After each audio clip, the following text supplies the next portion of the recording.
পৃথিবীর সবচেয়ে দামি বস্তু হচ্ছে মহিলা, পৃথিবীর সবচেয়ে সম্মানী বস্তু হচ্ছে মহিলা, পৃথিবীর সবচেয়ে উত্তম বস্তু হচ্ছে মহিলা, শান্তি দেওয়ার বস্তু হচ্ছে মহিলা, তৃপ্তি দেওয়ার বস্তু হচ্ছে মহিলা, সার্বিক সুবিধা দেওয়ার বস্তু হচ্ছে মহিলা।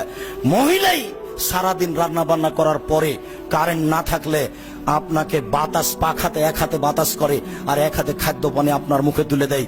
এই হলো মহিলা। মহিলাকে আপনি চিনেন, মাথায় গোবর আছে, এই জন্য আপনি তাকে চাকরি করতে পাঠিয়েছেন। ও চাকরি করতে যাবে কেন?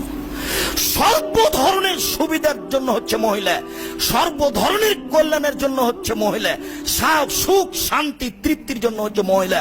আল্লাহ তাআলা তাকে এই জন্যই সৃষ্টি করেছেন। সে অশুভ ফল হতে পারে কি করে? ছি ছি ছি ছি ছি ছি। মানুষের আচরণ, মানুষের চরিত্র, মানুষের জ্ঞান গরিমা নিচে নামতে নামতে এত খারাপ হয়ে গেছে, অশুভ কাজটাকে নিয়ে চলে গেছে মহিলাদের কাছে। অশুভ ফল গ্রহণ করা হারাম, কাবিরা গুনাহ।